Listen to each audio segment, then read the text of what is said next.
আসসালামু আলাইকুম, সবাইকে শুভেচ্ছা জানাচ্ছি। মাসুম মাহবুব। প্রিয় দর্শক, আমি আমার স্টুডিওর বাইরে, বুঝতেই পারছেন, তারপরে সংক্ষিপ্ত আকারে আন্তর্জাতিক খবরগুলো আপনাদের দেবার চেষ্টা করছি। আমার কাছে যে গুরুত্বপূর্ণ খবরগুলো আছে তার প্রথমটি হলো, ইরান আবারও হরমুজ প্রণালীতে দুটো কার্গো জাহাজ টার্গেট করে হামলা করেছে। এর মধ্যে একটি বাল্ক ক্যারিয়ার আর অন্যটি হলো তেলের ট্যাঙ্কার। কেন ইরান হঠাৎ করে এই আক্রমণটি করলো, এটা নিয়ে আবারও পৃথিবীব্যাপী আলোচনা শুরু হয়ে গেছে। বলা হচ্ছে মার্কিন যুক্তরাষ্ট্রের প্রেসিডেন্ট ডোনাল্ড ট্রাম্প তিনি হঠাৎ করে বললেন যে হরমুজ তার দখলে আছে বা কন্ট্রোলে আছে, কোনোভাবে ইরান এই অঞ্চলে প্রবেশ করতে পারছে না, পুরোপুরি তিনি তার নিয়ন্ত্রণে রেখেছেন। আর যখন এই কথাটি বলছে আমেরিকা, তখন ইরান তার একটা মাজেজা দেখালো, তার একটা ক্ষমতা দেখালো। কীরকম? হঠাৎ করে মার্কিন সংশ্লিষ্ট একটি বাল্ক ক্যারিয়ার টার্গেট করে মিসাইল হামলা করে জ্বালিয়ে দিল। পরপরই তারা আরেকটি তেলের ট্যাঙ্কারকে টার্গেট করলো। ব্যাস, এ দিয়ে ইরান আমেরিকাকে বোঝালো, পৃথিবীকে বোঝালো, না, আমেরিকার হাতে কিছু নেই, পুরো নিয়ন্ত্রণে আছে এখনো ইরানের। দেখো ইরান চাইলে কিভাবে জাহাজ উড়িয়ে দেয়, কিভাবে বাল্ক ক্যারিয়ার গড়িয়ে দেয়। এখানে হলো ইরানের মূল খেলাটা। কি আসলে ঘটছে? এদিকে মার্কিন প্রেসিডেন্ট ডোনাল্ড ট্রাম্প অনেকটা অসহায় হয়ে পড়েছেন। তিনি কি করলেন? তিনি ইউরোপের কাছে সাহায্য চাইলেন। ইউরোপকে বললেন, আমি যথেষ্ট পরিমাণ ইরানকে টাফ টাইম দিয়েছি, 6 মাস ধরে যুদ্ধ করছি, প্রচুর সেনা হারিয়েছে, প্রচুর সামরিক অস্ত্র হারিয়েছে, মূল্যবান সামরিক সরঞ্জাম হারিয়েছে, কিন্তু ইরান আমাদের কথা শুনছে না। তাহলে কি করতে হবে এখন? আসো, তোমরা ইরানের মধ্যস্থতা শুরু করো।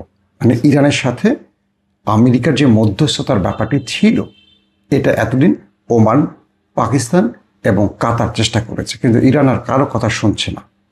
ইরান সাফ বলে দিয়েছে যে আর কোনো মধ্যস্থতা হবে না। আমরা যে শর্তগুলো দিয়েছি, এই শর্তগুলো যদি আমেরিকা মেনে নেয় দেন সব ওকে, আর যদি মেনে না নেয় তাহলে আর কোনো মধ্যস্থতা কাজ হবে না।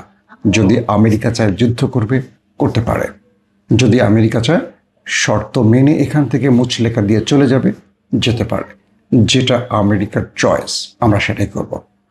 এই পরিস্থিতিতে ইরান তার মূল ফ্রেমে দাঁড়িয়ে আছে, মূল ক্রিজে দাঁড়িয়ে আছে ব্যাট হাতে। যে বলটি আসছে সেই বলটিকে ছক্কা মারছে। 4-2-1 কোনো রান ইরান নিচ্ছে না। যেই জাহাজ আসছে সরাসরি ছক্কা, মানে মিসাইল বা ড্রোন দিয়ে হিট করছে। তো এখন ডোনাল্ড ট্রাম্প বলছে কি, তারা ইউরোপকে বলছে যে তোমরা ইরানের সাথে একটা মধ্যস্থতা করো, যাতে করে ইরান আমেরিকাকে এ যাত্রায় ক্ষমা করে দেয় বা আমেরিকাকে একটা এক্সিট রুট দেয়। কারণ আমেরিকা বিশ্বমোড়ল, একটা এক্সিট রুট ছাড়া আমেরিকা যেতে পারবে না, নতুবা আমেরিকা শেষ হয়ে যাবে। আমেরিকা পৃথিবীব্যাপী যে সম্মানটা, সেটা হারিয়ে যাবে। তো ইউরোপকে ট্রাম্প বলছে, তোমরা ইরান আমেরিকার মধ্যে একটা মধ্যস্থতার কি বলবো জায়গা তৈরি করো, যাতে করে আমেরিকা এবং ইরান যুদ্ধটা বন্ধ করে। যেহেতু আরব হেরে গেছে, ইরান আরবের কথা শুনছে না। তো ইউরোপকে আবার এটাও বলছে ট্রাম্প, যদি তোমরা এই মধ্যস্থতা হেরে যাও, অর্থাৎ মধ্যস্থতা করতে না পারো, আগামী দিন তোমরা ধ্বংস হয়ে যাবে। কারণ আমেরিকার যথেষ্ট তেল মজুদ আছে, বা আমেরিকার তেল কেনার একটা জায়গা তৈরি করে রেখেছে, কিন্তু তোমরা কি করবে? তোমরা মধ্যপ্রাচ্য ছাড়া কোথায় তেল পাবে? তোমাদের ব্যবসা বাণিজ্য, শিল্প, কারখানা, পুরো রাষ্ট্র কলাপস করে ফেলবে। এখন তোমরা যদি নিজ থেকে এই উদ্যোগটি না নাও, সেই ক্ষেত্রে স্পষ্টত ইউরোপ পুরোপুরি ধ্বংস হয়ে যাবে। আমেরিকার মোটামুটি নিজেকে সার্ভাইভ করতে পারবে। এখন ইউরোপ বলছে আমেরিকাকে, ওকে, আমরা ইরানের সাথে মধ্যস্থতা করব, কিন্তু তুমি তোমার মুখটা আগে বন্ধ করো, তুমি তোমার হাত কন্ট্রোল করো, তুমি তোমার চোখ কন্ট্রোল করো। ট্রাম্পকে বলছে ইউরোপ। কেন বলছে? যে তুমি হঠাৎ করে এমন বেফাস কথা বলো যে ইরান ক্ষেপে গিয়ে আবারও কিছু করে বসে। আবার যখন পরিস্থিতি শান্ত হয়, তুমি ইসরায়েলের বুদ্ধি নিয়ে হঠাৎ করে ইরানে কোনো অ্যাটাক করে বসো, আবার ইরান মাঠে নেমে পড়ে। আবার যখন ইরান আলোচনা থাকে, মধ্যস্থতার টেবিলে থাকে, সব কিছু চলে, হঠাৎ করে তুমি ইরানকে গুড়িয়ে দিবে, মাটির সাথে মিশিয়ে দেবে, মুছে দেবে, এটা করবে ওটা করবে বলে ফেলো। ইরান তার ক্ষমতা দেখাতে সঙ্গে সঙ্গে আবার হামলা করে এই যুদ্ধে নেমে পড়ে। তো এই পরিস্থিতিতে ট্রাম্প, তোমাকে আগে এই বিষয়ে আমাদেরকে কথা দিতে হবে যে তুমি আর কোনো কথা বলবা না, তোমার মুখ তালা মেরে দাও। আর দ্বিতীয়ত, তুমি কি পারো ইরানকে আর দেখাতে হবে না। কারণ গত 6 মাস ইরান দেখেছে তুমি কি করতে পারো, আর ইরান তোমাকে দেখিয়েছে তুমি ইরান কতটুকু পারে। তো সেই হিসেবে তুমি একটা বড় দেশের বা বিশাল সামরিক শক্তির দেশের প্রেসিডেন্ট হতে পারো, কিন্তু ইরানের কাছে তুমি যে হেরে গেছো এটা মোটামুটি আমরা নিশ্চিত।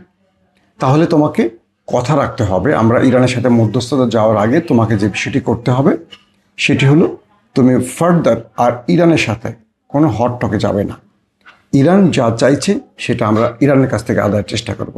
এখন ইরান আবার আমেরিকাকে বলছে যে দুঃখিত, ইউরোপ এখন ইরানকে বলছে যে আমাদেরকে তেল আনা নেয়ার রাস্তা করে দাও। ইরান আবার দুর্দান্ত চাল দিয়ে বসছে এখানে।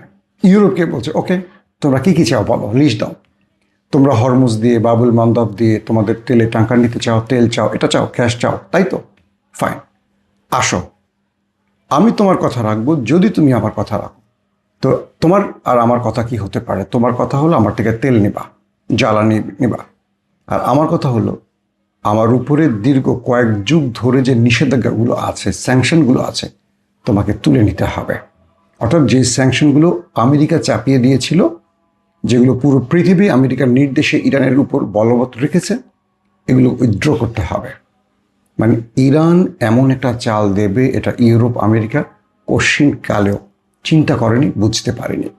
অর্থাৎ ইরানকে মধ্যস্থতার টেবিলে ডাকতে হলে, অথবা ইরানের নিষেধাজ্ঞা থেকে বা হরমুজ প্রণালী দিয়ে তেল আনা নেয়া করতে হলে ইউরোপকে বা ইউরোপের জ্বালানিকে বাঁচাতে হলে বা ইউরোপের শিল্প বাণিজ্যকে রক্ষা করতে হলে এখন ইরানের শর্ত মানতে হবে। আর সেই শর্তটা কি? ইরানের উপর যে নিষেধাজ্ঞাগুলো আছে সব প্রত্যাহার করতে হবে। তার মানে ইরান বলে দিচ্ছে যে আমার পণ্য তোমার দেশে যাবে, যেভাবে পৃথিবীর একটা দেশ তার আরেকটা দেশে তার পণ্য বিক্রি করে থাকে, আমার যে টাকাগুলো ফ্রিজ হয়ে আছে সেই টাকাগুলো ফেরত দিতে হবে। আমার নাগরিক যেভাবে চায় সেভাবে তোমার দেশে প্রবেশ করবে, ব্যবসা বাণিজ্য করবে, ইরানের পণ্য তোমার দেশে সেল হবে। শুধু তুমি আরবের নয়, তুমি ইরানের তেল এবং গ্যাস কিনতে হবে, এবং পুরো ইরানকে সেই ফ্রিডম দিতে হবে ওয়ার্ল্ড ওয়াইড। এখন ইউরোপ এটা ভাবছে, অর্থাৎ ইরানের উপর থেকে এখন এই নিষেধাজ্ঞাগুলো প্রত্যাহার হতে পারে, এবং এই বিষয়টি ইরান এত যুগ ধরে নীরবে চেয়েছে।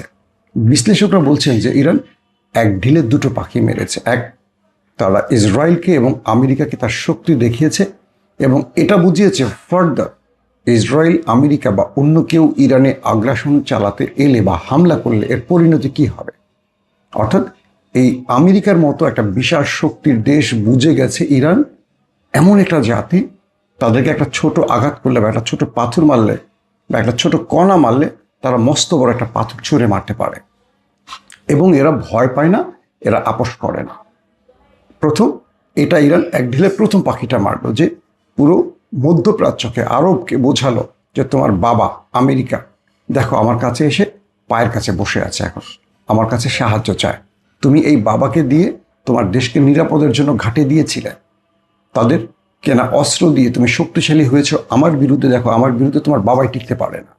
আর দ্বিতীয়টা হলো ইরানের উপর যত নিষেধাজ্ঞা আছে, ইরানের উপর যত বিধিনিষেধ আছে, তত স্যাংশন আছে, ইরান এবার এই এক ঢিলেই বাকিগুলোকে ইরেজ করে দেবে, মুছে দেবে।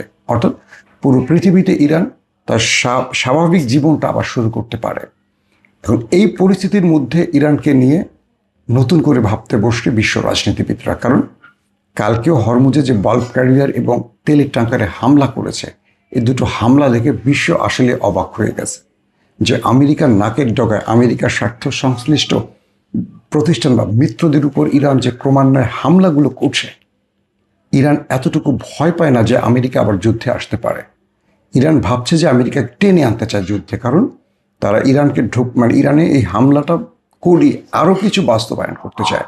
আবার আমেরিকা যদি কোনোভাবে ইরান স্থল অভিযানে ঢুকে পড়ে, এখান থেকে ইরান কি বড় ম্যাসিভ লাভ ঘরে তুলবে সেটারও পরিকল্পনা ইরান ইতিমধ্যে বলে দিয়েছে। তারা বলছে যে তোমাদের সেনারা ঢুকবে, বের হবে লাশ হয়ে, অথবা কারো স্ট্রেচারে কারো ঘাড়ি করে পায়ে হেঁটে আর ফিরতে পারবে না।